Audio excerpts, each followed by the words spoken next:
안녕하세요. 지원jan쌤입니다. 오늘은 통합사의 개념 강의 첫 강 문화파트 문화권에 대해서 수업 진행해 보도록 하겠습니다. 본격적으로 수업 진행하기 전에 좋아요, 구독, 댓글, 알람 설정까지 부탁드려요. 오늘 고1 학생분들 혹은 내년 수능을 준비하는 고2 학생분들 만나서 너무 반갑습니다. 드디어 통합사에도 드디어 제가 강의를 올릴 수 있게 돼서 너무 기뻐요. 그리고 만나 뵈서 너무 반갑습니다. 통합사에 제가 물론 이제 학원에서도 그래서 학원에서 강의를 하고 있기 때문에 그거를 올릴까? 그럼 저는 사실 편하잖아요. 근데 몇 가지 문제점이 있는 것 같아. 일단은 지금은 내신으로만 수업을 하기 때문에 좀 학교별로 맞춰서 약간씩 내용이 다른 점도 있고요. 그래서 좀 지금 유튜브는 보편적 불특정 다수를 대상으로 하는 강의니까 좀 이렇게 여러 학생들에게 안 맞을 수 있다는 생각도 들었고, 게다가 학생들하고 중간중간에 좀 쉬어갈 때 이런저런 이야기를 하면 학생들의 개인적인 이야기가 또 노출될 수 있을까봐 그건 안 올리려고 합니다. 그래서 이제 이렇게 통합사에도 따로 찍어서 올려보려고요. 앞으로 하던 것처럼 이렇게 해서 네, 계속해서 이제 제가 태블릿으로 필기하는 거 여러분들께 올려드릴 거고요.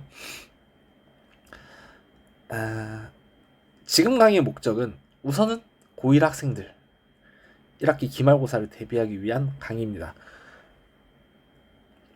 고1 학생들은 당연히 들어야 하고요. 고2 학생들도 만약에 자기가 공부했던 것 중에 좀 내용이 어려운 게 있으면 참고용으로 들어도 돼요. 고2 학생들에게 추천드리는 건 그냥 책만, 제 교재만 다운받아서 방학이든 아니면 좀 시험 기간이 아닐 때, 널널할 때 한 번씩 쓱 풀어보면서 감 유지하는 걸 추천드립니다. 저는 고1 학생들은 이제 내신 대비를 해야 되는데 대부분의 학교가 1학기 기말고사는 이 두 개 단원이 들어갈 거예요. 4단원 문화 다양성이랑 5단원 생활 공간과 사회, 그렇게 해서 저도 이 두 개 단원 맞춰서 강의 올려드릴 거고요. 4주간 6월 1일까지 이렇게 한두 단원씩 딱딱 잘라서 올려볼 겁니다. 개인적으로 생각하는 건 하나, 아니면 하나 둘 하나 이렇게 해도 되고요. 그러니까 한 1, 2, 3, 이건 5개구나. 그러면 1, 2. 근데 이렇게 해도 되고요. 뭐 어쨌든 4주 안에 제가 딱 나눠서 진행해 보도록 하겠습니다. 통합사는 그렇게 한국사에 비하면 분량이 많지 않기 때문에 살짝 더 부담스럽지 않고요. 덜 부담스럽고요. 그래서 하면 되고, 제 교재의 특징 8종 교과서랑 특히 수능 평가원 예시문항, 이제 수능에서도 통합사회가 들어가잖아요. 통합사회가 수능 과목이 되는데 그래서 평가원이 2차례에 걸쳐서 예시문항을 공개했죠. 그래서 제가 딱 그 수준까지만 수능 수준 난이도에 맞춰서 개념을 구성을 했어요. 그러면 여기서 없는 게 뭐냐면 조금 덜 해지긴 했는데 학교 프린트 내용이 없어요.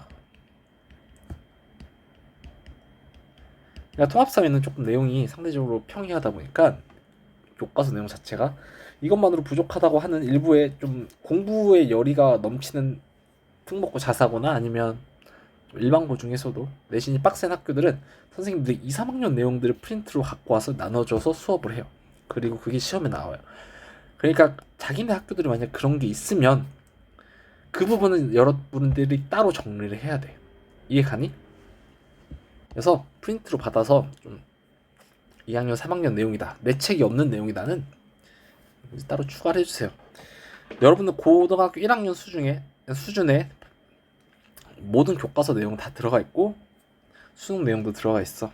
나머지 2, 3학년 내용에 프린트 내용만 없을 거니까 그 부분만 여러분들이 셀프로 추가해서 정리해주세요. 알겠죠? 너무 많은 학교들이 있기 때문에 내가 유튜브 강의 특성상 그걸 다 맞춰주진 못하니까 이해 가죠? 좋습니다. 그리고 우선은 이제 이번에 기말고사 때 배울 두 단원의 내용을 살짝 살펴보면 문화는 총 4단원이에요. 첫 번째가 문화권, 그러니까 세계 각 지역의 문화권을 지역별로 살펴볼 거고요. 두 번째가 문화 변동, 문화가 변동하는 원인이다. 변동하는 결과의 모습 자세히 살펴볼 거고요. 세 번째가 문화를 바라보는 태도예요. 그래서 문화 상대주의랑 보편윤리 관련해서 살펴볼 거고, 네 번째가 다문화 사회의 다문화 정책 두 가지 비교하는 거 알아볼 겁니다. 마지막 5단원에서는 5-1단원이 산업화와 도시화예요. 산업화랑 도시화에 따른 생활 모습이 어떻게 변화했는지, 두 번째는 교통통신 및 과학기술의 발달로 생활 모습이 어떻게 변화했는지, 마지막은 우리 지역의 공간 변화라고 되어 있는데 지역 조사하는 과정만 알면 됩니다. 아시겠죠? 그렇게 하고 제 교재를 간단히 이제 설명을 해드리면, 그래, 이거는 통합사회 1 통합본이에요. 그래서 통합사회 1에 5단원이 다 들어가 있어. 확실히 여러분들은 그 단원별로 내가 조금 단원별로 만드는 과정에서 단원별로 우선 올려줬는데 그것보다는 통합본을 더 좋아하는 것 같아. 그래서 확실히 통합본 되니까 주문량이 많아졌고요. 그래서 통합사회 2는 내가 방학 끝날 때쯤은 완성할 수 있을 것 같아. 한 8월 말? 이르면 7월 말? 최대한 빨리 만들어서 여러분들 2학기 시작 전에 어쨌든 내신은 9월쯤에 공부하기 시작하니까 그 전에 볼 수 있게 만들 거고요. 제 교재는 총 4단계로 구성이 됐어요. 첫 번째는 개념을 그냥 읽어보는 단계고요. 여기 밑줄친, 초록색으로 밑줄친 부분 당연히 중요한 부분이겠죠? 그 부분 위주로 우선 학습을 해야, 암기를 해야 되는데 그 부분을 다시 한번 빈칸 뚫어서 여러분이 직접 손으로 써볼 수 있게 구성을 했어요. 이게 두 번째 단계고, 세 번째는 뭐 평가원 예시문항 아니면 교육청 기출문제 아니면 내신 기출에서 나온 중요 선지들 빈칸 뚫어서 내가 다시 한번 모든 개념을 다시 복습할 수 있게 해놨어요. 그리고 마지막 실제 기출문제, 뭐 평가원 예시문항을 가장 우선으로 넣었고 아니면 교육창조평가, 심지어 올해 고2 모의고사도 일부 넣었어요. 올해 고2 3월 학력평가도 통합사회 전범위로 나왔기 때문에 그 부분도 필요한 문제들은 넣었습니다. 이해가죠?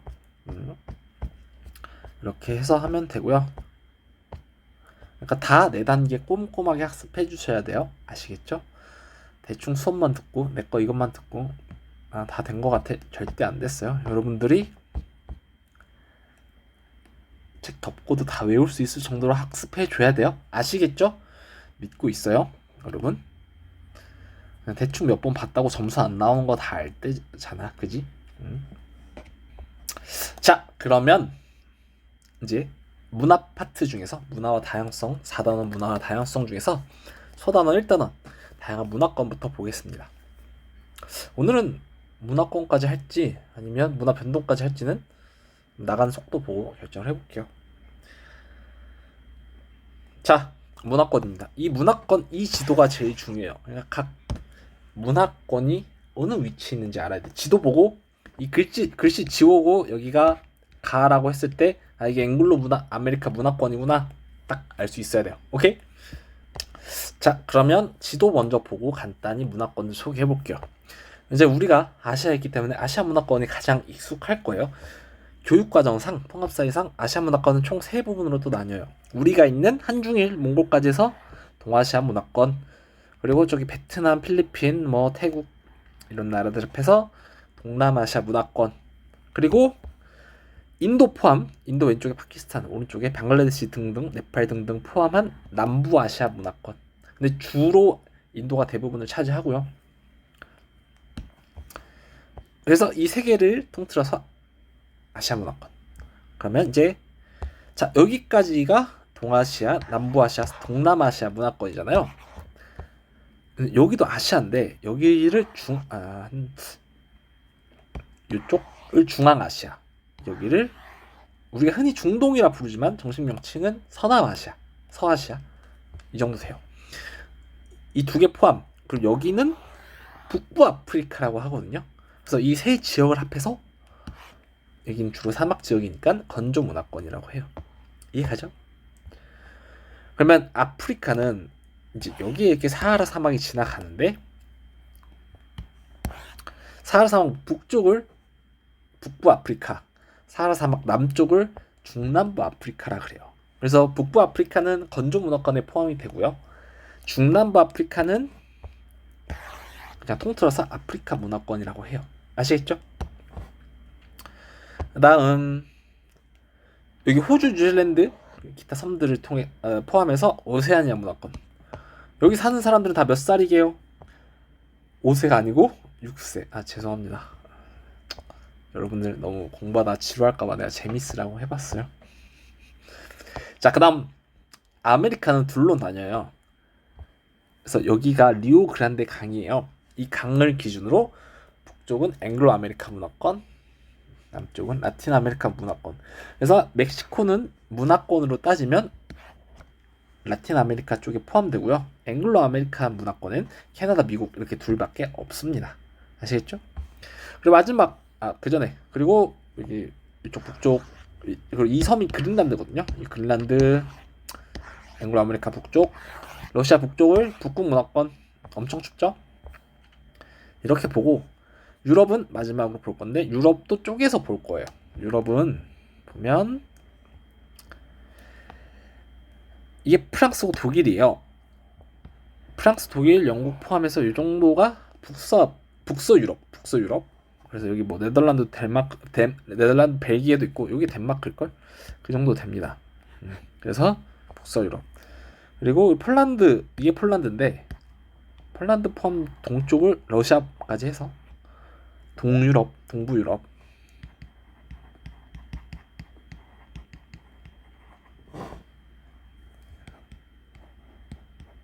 북서 유럽.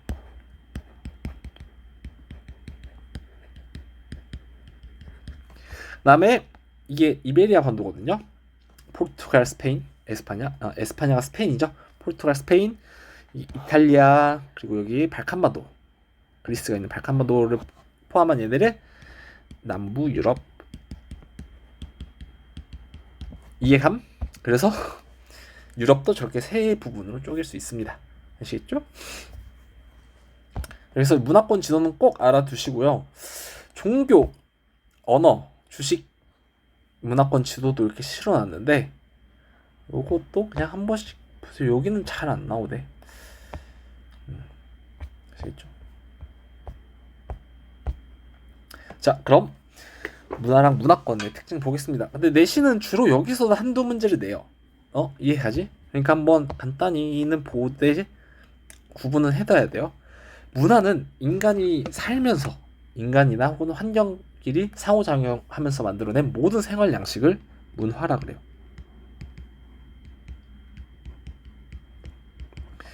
대표적으로 의식주, 종교, 언어, 축제, 명절 다 들어가요.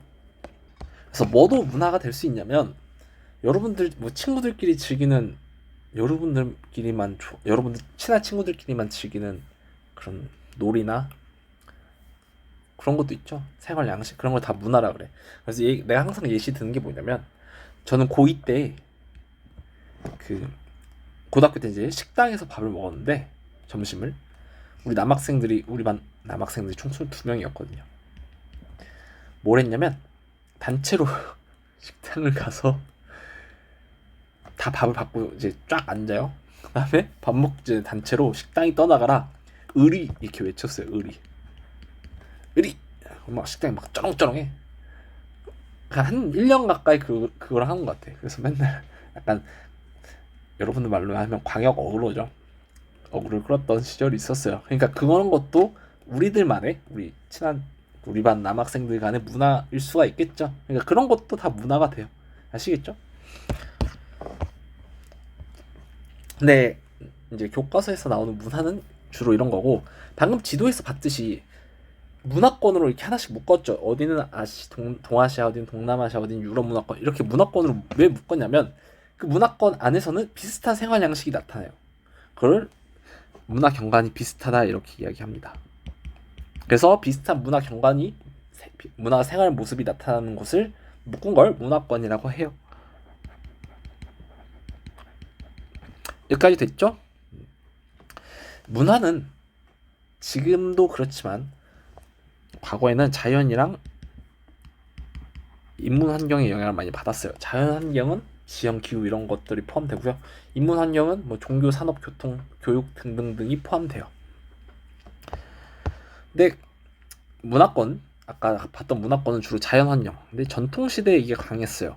지금이야 비행기 타고 이제 어느 나라든 왔다 갔다 할 수 있지만 과거에는 그 교통이 발달하지 않았기 때문에 대지형, 하천, 바다, 산맥, 사막 같은 걸 건너기가 힘들었거든요.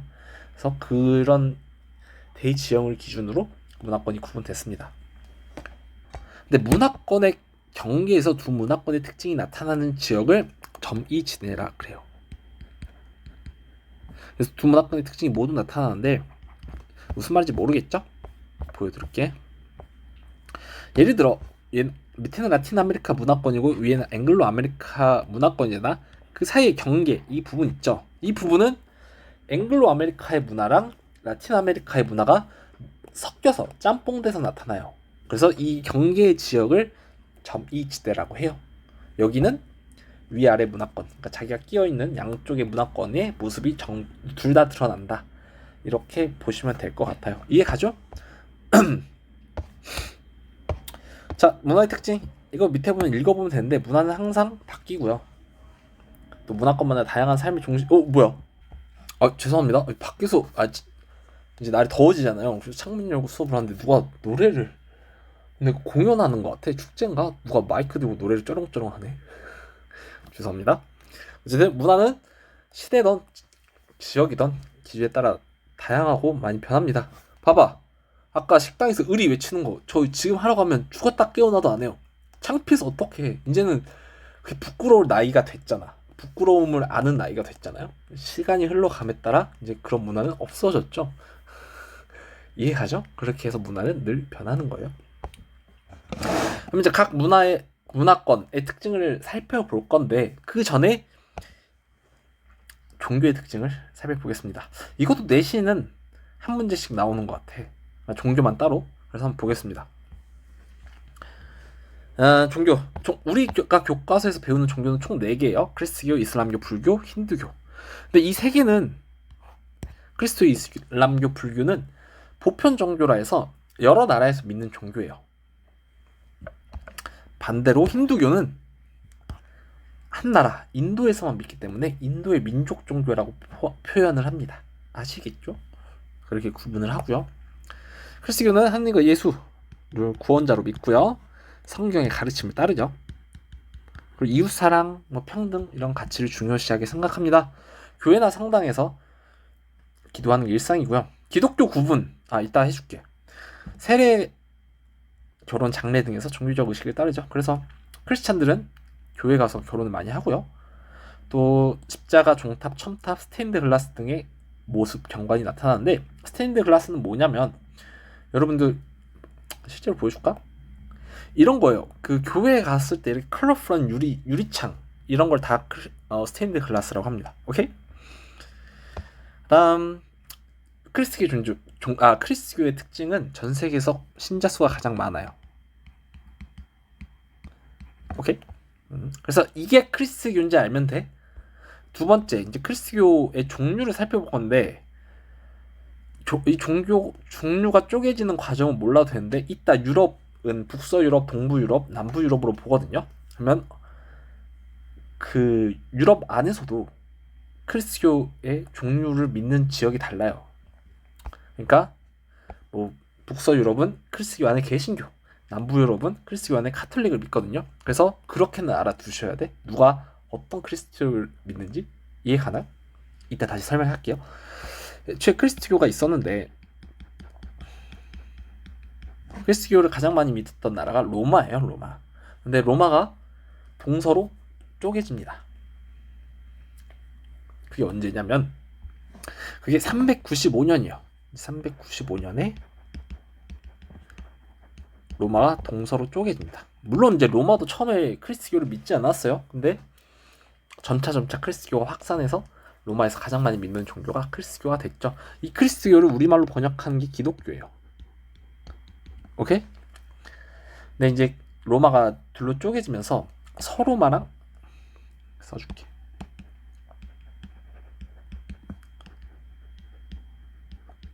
쪼개져요. 그래서 그냥 서로마에서도 일단 크리스티교를 믿고 동로마에서도 크리스티교를 믿어요. 그러면 각각 지역에 이 서로마의 모든 교회를 관리하는 서로마 교구가 따로 있고요. 동로마에도 동로마 교구가 따로 있어요. 이 어떤 걸로 이해하면 좋냐면 반장 같은 반장 역할을 하는 서로마의 모든 교회를 관리하는 하나의 큰 교회. 동로마에도 동로마의 여러 교회를 관리하는 하나의 큰 교회 각각 있어. 근데 이때까지는 그냥 같은 크리스트교예요. 근데 서로 싸우는 일이 몇 번 있었어요. 그래서 1054년에 둘이 완전 갈라섭니다. 그래서 서로마 쪽에 있는 교회는 로마 카톨릭이라고 부르고요. 동로마에서 믿는 크리스트교는 그리스 정교라고 불러요. 이해감? 왜 싸웠는지는 몰라도 돼요. 절대 안 나. 그냥 뭐 서로 사람 싸우는데 이유 있겠어요. 싫으니까 싸웠겠지. 이렇게 이제 로마 카톨릭이랑 그리스 정교가 가는데 한 16세기쯤 15세기 16세기다. 루터라는 독일의 학자가 자기는 로마 카톨릭이 썩어 문드러진 것 같다라고 하면서 종교 개혁을 시도해요. 그러니까 로마 카톨릭 말고 새로운 기독교를 만들죠. 그걸 종교 개혁이라고 하고 그때 등장한 새로운 종교를 개신교라 그래요. 그래서 루터가 16세기에 종교 개혁을 실시했고 17세기에 칼뱅이나 영국에서 또 자체적으로 종교 개혁을 실시했고요. 그렇게 해서 등장한 루터파, 칼뱅파, 영국 국교회를 다 개신교라 그래요. 16에서 17세기. 그래서 크게 보면 우리가 배우는 선에서 크리스교는 이렇게 셋으로 구분할 수 있고요. 우리나라에서 흔히 부르는 교회는 개신교를 교회라고 불러요. 그리고 성당 다니시는 분들 있죠? 우리는 뭐라 그래? 천주교라고 부르죠.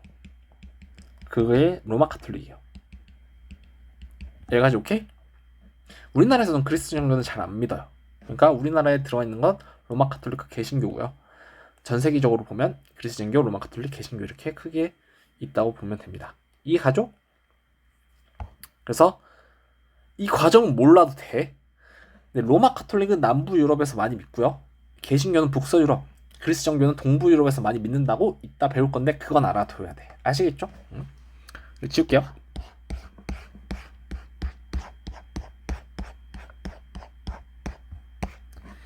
자, 그다음 이슬람교.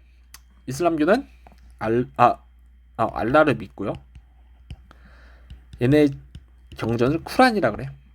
그리고 얘네는 5가지 의무를 중요시하는데 시험에 많이 나오는 건 얘네가 메카를 향해서 하루에 5번 절을 해야 돼.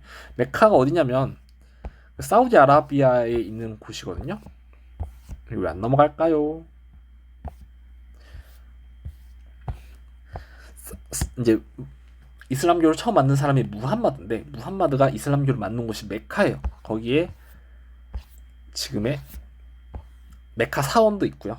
그래서 무슬림들을 이슬람교를 믿는 애들을 무슬림이라고 하는데 걔들은 하루에 5번 꼭 메카를 향해서 절을 해야 되고 메카는 평생 죽기 전에 한번 방문을 해야 돼요. 알겠죠? 자, 나머지 보면 라마단 단식은 일정 기간 단식을 하는 거예요. 생활 양식 얘네는 뭐랑 뭐를 금지하냐면 돼지고기랑 술을 금지시켜요. 그리고 얘네 사원을 모스크라 그래. 둥근 지붕이나 첨탑 그런 데서 예배를 하고요. 무슬림 관련된 제품은 다 할랄 산업이라고 하고 여성들은 히잡이나 차도르 같은 거 이렇게 뒤집어 쓰는 거 있죠. 그런 거 쓰기도 합니다. 그 다음 불교는 부처님의 말씀을 따르죠. 부처님의 다른 말이 석가모니 같은 말이에요. 부처님, 석가모니, 고타마 시타르타 이 세 개가 부처님의 이름이고 사실 부처를 신이라고 표현하진 않아요. 불교에서. 근데 그냥 교육과정상 교과서상 그냥 구분하기 편하게 제가 신이라고 썼습니다. 아시겠죠? 얘는 수행을 통한 깨달음 108배 보통 많이 하죠. 그리고 타인에게 자비 베풀고요. 윤회사상 죽으면 인생 반복돼야. 그러니까 착하게 살면 다음 생에는 좀 더 좋은 삶으로 태어나고 나쁘게 살면 뭐 개미나 이런 걸로 태어나고 인생을 이렇게 반복된다. 이해가죠? 그리고 얘는 살생을 금지하잖아. 그리고 채식 위주의 식사를 중요시하고요. 스님들이 요즘엔 거의 없는데 예전에는 스님들이 탁발이라 그래서 그냥 스님들 사찰 근처의 집들이 돌아다니면서 식량을 얻어요. 그런 행위도 하고 뭐 사찰 불상탑 이런 것도 불탑 같은 것도 걸리고 합니다.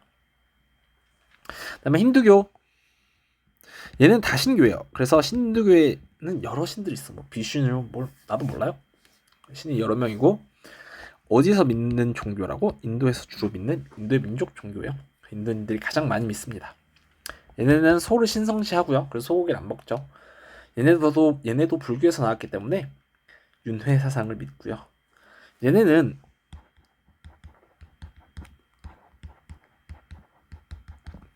겐지스강을 신성한 강이라고 생각해서 꼭 여기서 목욕을 합니다. 아시겠죠?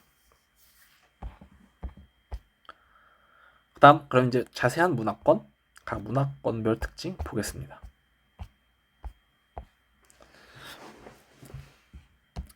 그래서 아시아부터 볼게요. 동아시아 문화권의 공통점.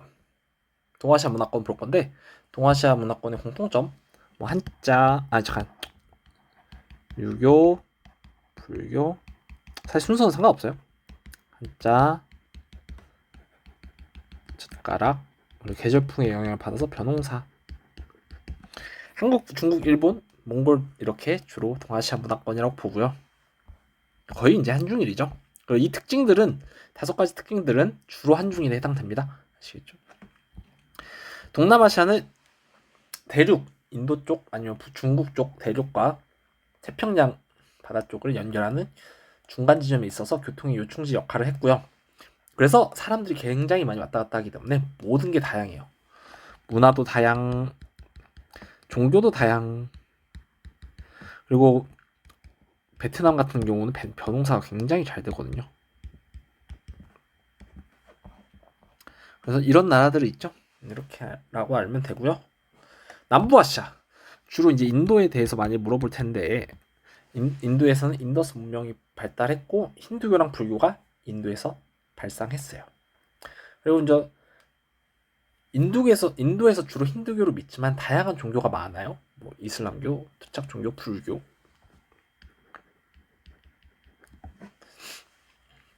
하지만 일단 인도에서 가장 많이 믿는 건 힌두교다. 그걸 먼저 알고 가면 됩니다. 오케이. 다음 유럽 볼게요. 북서유럽. 이제 여러분 기후 파트 공부했을 텐데 이 문화권이랑 기후 파트도 엮어서 많이 물어보거든요. 그래서 잘 알아두셔야 됩니다. 북서유럽은 서해양성 기후였죠. 1년 내내 비가 일정한 양으로 자주 오는 서해양성 기후. 그래서 혼합농업이나 낙농업이 발달을 했고요. 낙농업은 주로 목축 이런 거고 혼합농업은 낙농업이 그러니까 목축해서 우유로 만들어 우유나 치즈 이런 유제품 만드는 걸 낙농업. 혼합농업은 목축이랑 밀농사를 같이 하는 걸 혼합농업. 다음 민족 주로 게르만족이라고 해요. 근데 게르만족 독일 애들이 주로 게르만이고 종교는 아까 얘기했듯이 개신교, 기독교 중에 개신교. 얘네가 시민혁명이 발달해서 영국, 프랑스에서 민주주의가 좀 발달했고요. 이건 북서유럽뿐만 아니라 모든 유럽 통틀어서 유럽 국가 간 정치적, 경제적 협력이 강화돼 있어요. 그래서 유럽 연합을 통해서 이런 게 연합이 잘 되고요. 산업혁명을 통해서 자본주의가 발달했는데 영국에서 산업혁명이 출발했죠. 알아두면 되고 남부 유럽은 지중해성 여름이 건조한 지중해성 기후죠. 그래서 그 건조한 여름을 잘 견뎌내는 올리브, 포도 이런 애들이 잘 자라고요. 그런 걸 기르는 농업이 수목 농업입니다. 오케이. 얘네는 주로 라틴족이라고 하고요. 아까 얘기한 것처럼 가톨릭교 있습니다. 얘는 또 그리스나 이탈리아 로마가 여기 포함되는데 그리스 로마 문화의 발상지고요.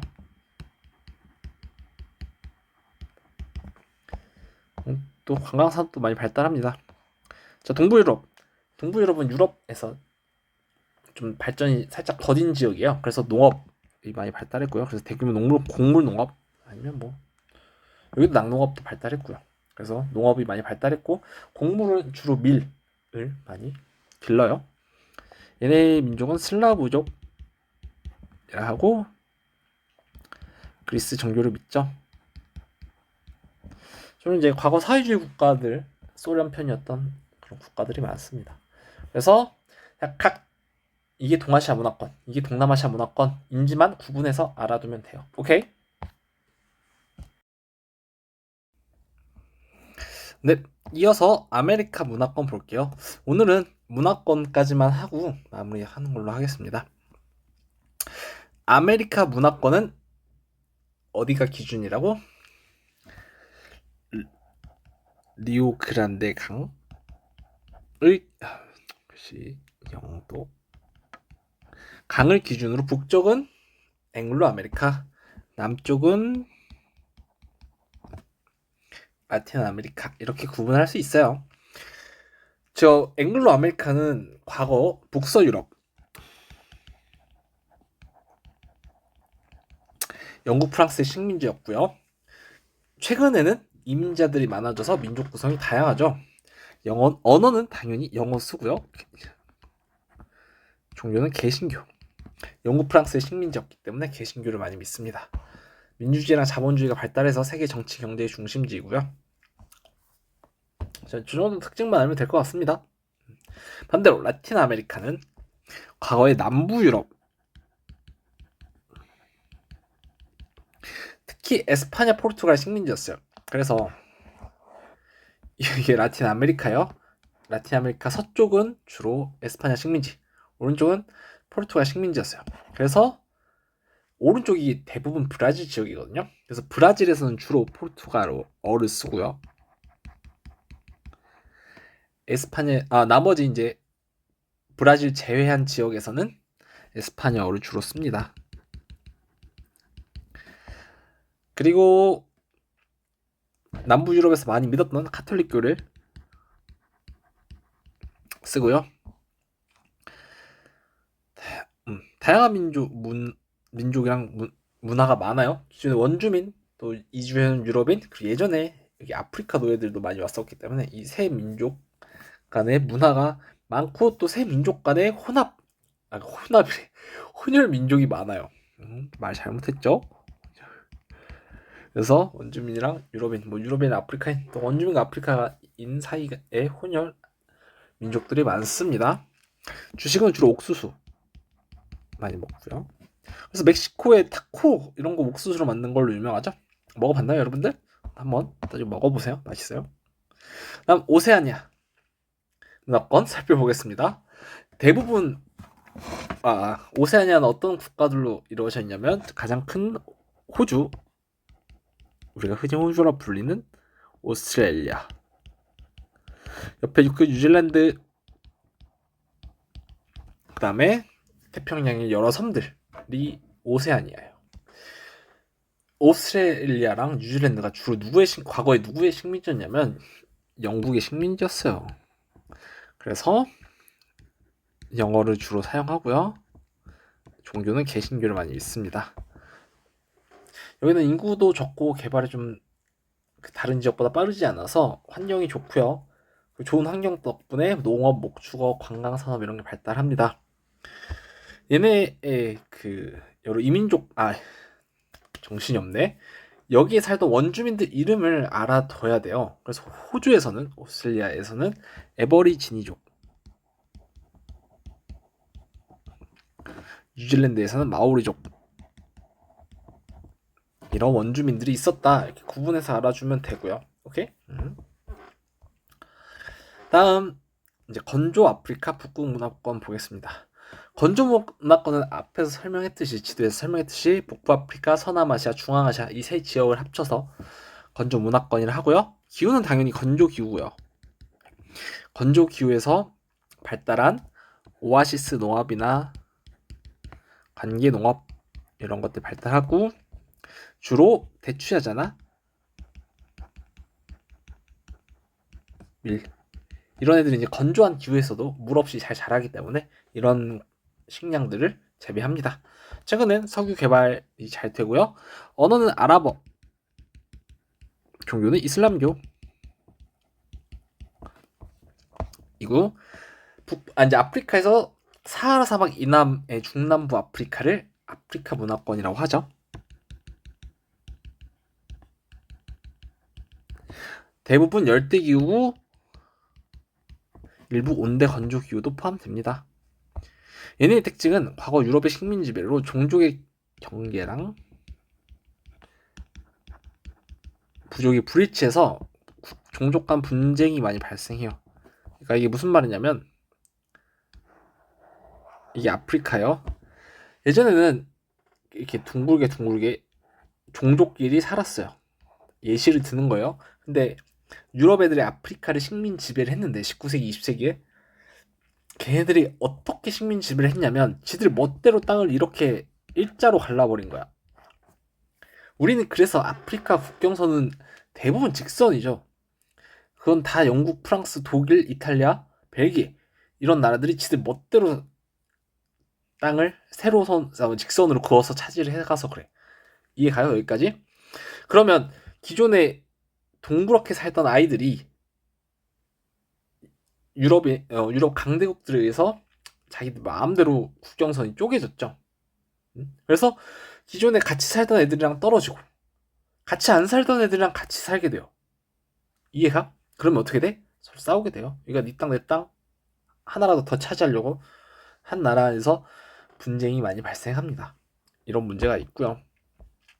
좀 부족 중심의 생활을 했다 보니까 다양한 언어, 종교, 부족 중심 문화가 존재합니다. 부족 단위 공동체 생활을 그래도 지금도 이어가고 있고요. 열대 기후가 주되기 때문에 이동식 화정 농업이랑 플랜테이션 농업, 이 열대 기후에서 많이 볼 수 있는 농업 형태들이 많이 보입니다. 종교는 이슬람교, 크리스트교, 토속신앙 이런 게 많이 이런 종교들이 다양하게 존재하는데 크리스트교 신자가 당연히 많고요. 그 다음이 이슬람교, 그 다음 마지막으로 토속신앙 이렇게 있습니다. 알겠죠? 그래서 이렇게 알면 됩니다. 이동식 화정 농업이랑 플랜테이션 농업을 간단히 설명하면 이거 설명을 다 해줘야겠다. 오아시스 농업은 오아시스에서 농업을 하는 거고요. 오아시스에 있는 물. 근데 사막은 대부분 물이 없기 때문에 저기 물이 있는 지역에서 긴 수로를 파가지고 지하에 수로를 파서 물을 끌어와가지고 농사를 지어요. 그런 게 관계 농업. 다음 이동식 화전 농업은 이 열대 기후가 의외로 땅이 척박해요. 농사가 잘 안 되는 게 의외로 그 나뭇잎들이 썩어서 분해돼야 농사가 잘 되거든요. 근데 여기는 오히려 날씨가 너무 좋다 보니까 너무 1년 내내 덥다 보니까 나뭇잎이 잘 안 썩고 파랗게 그 초록색 나뭇잎으로 계속 유지가 돼요. 그래서 의외로 땅이 기름지지 못하고 농사가 잘 안 되는 문제점이 있어서 억지로 나뭇잎을 태워서 그걸 영양분으로 삼아요. 그러면 이쪽 지역에 나뭇잎을 태워서 농사를 지으면 그 다음은 이제 그 다음에 한 번 농사를 지었으면 이 땅에서 새로 나뭇잎이 자라고 그걸 다시 태울 시간이 필요하잖아. 그래서 그 다음으로는 이렇게 다른 지역으로 옮겨와서 여기서 나뭇잎 태우고 농사 짓고 여기서 또 나뭇잎 자랄 때까지 기다렸다가 여기로 옮겨와서 또 이렇게 땅을 옮겨가는 땅마다 불태워가지고 나뭇잎을 불태워서 비료로 만들고 농사 짓는 걸 이동식 화전 농업이라 그래요. 플랜테이션 농업은 서양 애들이 투자를 해가지고 대규모로 농사 짓는 걸 플랜테이션 농업이라고 합니다. 커피, 카카오, 사탕수수, 고무 같은 거 열대지방에서 많이 나오는데 대규모로 농사를 지어요. 아시겠죠? 북극문화권, 러시아 북부, 북아메리카 북부, 그린란드 큰 섬 아까 보여줬죠? 그래서 세 지역을 북극문화권이라 하고요. 기후는 주로 한대 기후입니다. 이런 여러 가지 원주민들도 살고요. 주로 얘네들은 술록을 유목해요. 우리 때는 술록하면 무조건 루돌프였거든요. 근데 요즘 애들은 술록하니까 개가 먼저 나와. 그 겨울왕국에 나오는 스벤 있죠? 걔가 술록 얘기하면 처음으로 등장하더라고요. 요즘엔 시대가 많이 변한 것 같아요. 그죠? anyway, 그리고 수렵도 하고 사냥도 하고 물고기도 잡아먹고 옷은 당연히 두껍게 입고요. 지하 자원도 많고 관광 산업도 육성하고요. 최근에는 현대적인 생활 양식이 점차 많아지더라. 이렇게 이해하면 되겠습니다. 오케이? 그러면 이제 문제를 한번 풀어볼게요. 이 두 문제. 여러분, 내가 통사랑 한국사는 문제 풀어줄 건데 이거 직접 풀어보고 오세요. 알겠죠? 풀어보고 들어야 돼. 나 그냥 간다? 뭐 여러분 멈췄다 푸세요. 알겠죠? 자, 그 다음 통합사에도 기출을 어떻게 분석하는지 설명했습니다. 저는 항상 3단계를 거쳐서 기출을 분석을 해요. 여러분들이 직접 다 하셔야 돼. 그래서 주제는 이 문제의 주제. 그래서 이따 풀어보겠지만 이 문제는 라틴 아메리카 문화권이거든요. 그러면 라틴 아메리카 문화권.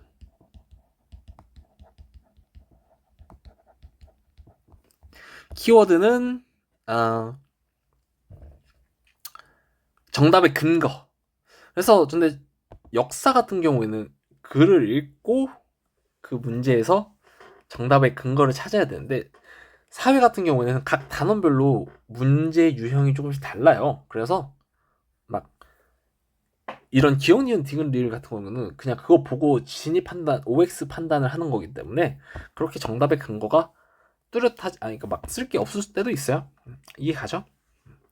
그냥 도표나 뭐 그래프 자료 해석일 때도 있고. 그래서 그거는 이제 문제마다 단원마다 달라요. 왜? 그래서 사회는 의외로 내가 문제 분석을 해보면 그렇게 키워드 분석이 엄청 중요하지 않을 때도 있긴 있어요. 그래서 최소한으로는 했으니까 여러분도 같이 해봅시다. 오케이? 그리고 마지막 포인트는 이 문제에서 내가 가져가야 될 부분. 이거는 꼭 해주세요. 그래서 내가 여기서는 뭐 라틴 아메리카 문화권의 특징을 꼭 전부 알아가겠다. 뭐 이런 거.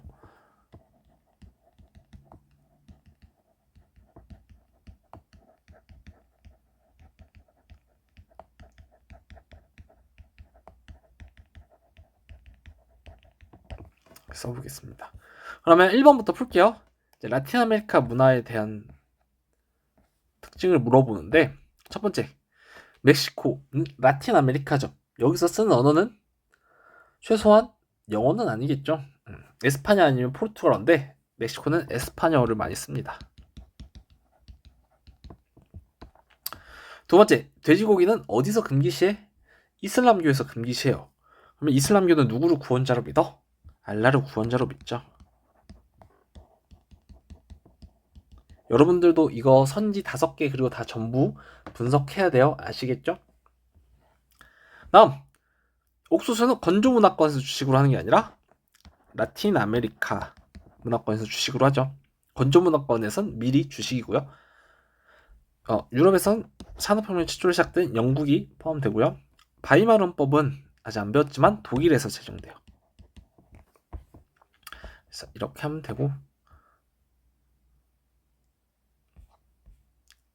키워드는 뭐 딱히 없네요.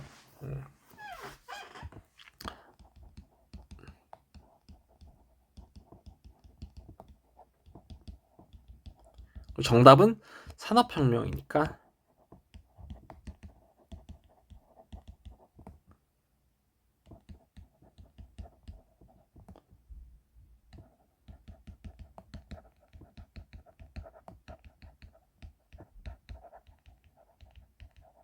이렇게 보면 될 것 같습니다. 다음 1-2번 가 국가가 포함된 문화권을 지도에서 고르면 된대요. 가의 스리마낙시 사원 앞에 있대. 다양한 신들이 조각되어 있는데 다신교. 이 나라 사람들이 가장 많이 믿는 종교래요. 이 종교는 서로 신성시하고요. 이 나라에서는 카레, 겐지스강, 인도죠, 인도. 이 2개는 힌두교에 대한 특징이죠. 그래서 정답 B고요. 여기는 무슨 문화권? A는 건조, C는 오세아니아, D는 앵글로 아메리카, E는 라틴 아메리카. 이렇게 보면 되고요. 여기서 정답의 근거는 확실히 볼 수 있네요. 저기 다양한 신, 소신성시, 힌두교다. 카레는 배우지 않았지만 알죠? 카레, 그리고 뭐 겐지스 강보.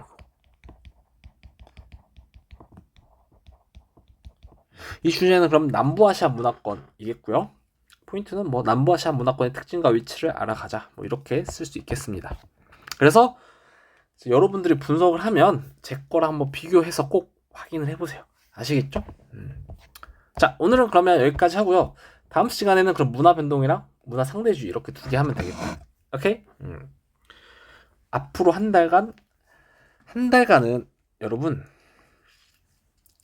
5월에도 공부하셔야 돼요. 아시겠죠? 5월이라고 해서 노는 날 아닙니다. 꾸준히 해야 6월에 가서 5월에 공부한 내용들이 쌓이고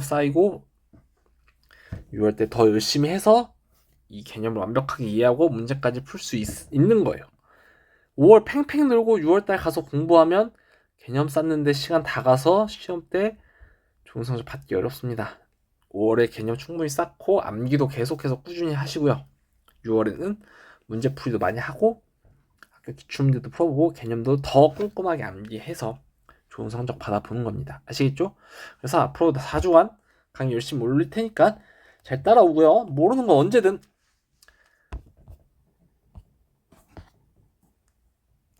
내가 그건 따로 영상 찍겠어. 카톡 채널 그 만들어놔도 아이들이 잘 모르는 것 같아.